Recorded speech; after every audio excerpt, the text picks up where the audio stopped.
How Advertising Works, Some Research Results, Chapter 3, Part 3. We shall study the effect of recall on attitude. Research in the 1960s and 70s shows what a consumer could recall about the content of the message, and consumers' attitude towards the brand were not necessarily correlated. Important in determining attitude was the nature of thoughts that went through the consumer's mind when the ads were being shown. This is called cognitive responses. When viewers were asked to write down thoughts that occurred while viewing the advertisement, two basic types of thoughts were found to occur. Counter-argument. The viewer starts disagreeing with the content of the advertisement. The viewer can also form a negative opinion about the execution. For example, the viewer may think a housewife would never say such a thing. It sounds phony. This is called execution derogation. The second response is arguments which support the advertisement. These are called support arguments or SA. Additionally, the viewer may like the execution style or spokesperson. Such response is called execution bolstering. Where the cognitive response throws up more counter argument than support arguments, attitude change is unlikely to happen. If the cognitive response throws up more support arguments than counter arguments, attitude change is likely to occur. When viewers are not highly involved with the advertisement, their attitudes are likely to be influenced by related response, namely execution bolstering or execution derogation. The total number of cognitive responses, that is SAs plus CAs, evoked by an advertisement determines whether it has been processed centrally or peripherally.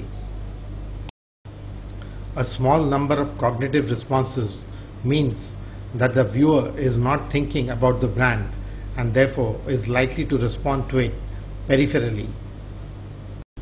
Let us now look at the factors that influence cognitive responses. One such factor is the ad medium itself.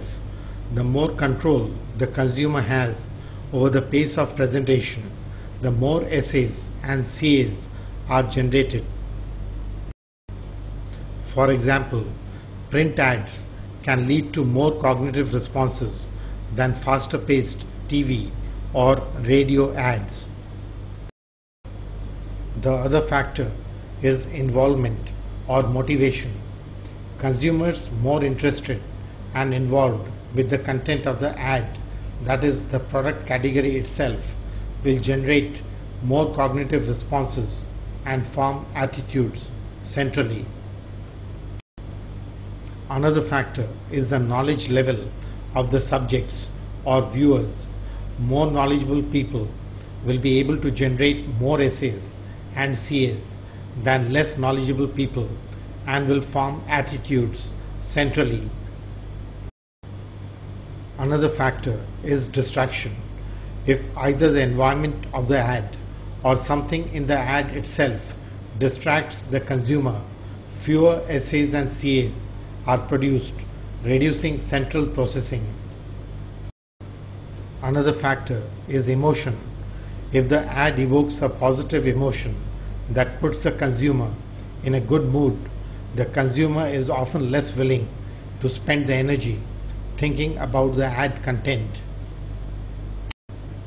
This generates fewer total cognitive responses and forms attitudes peripherally rather than centrally.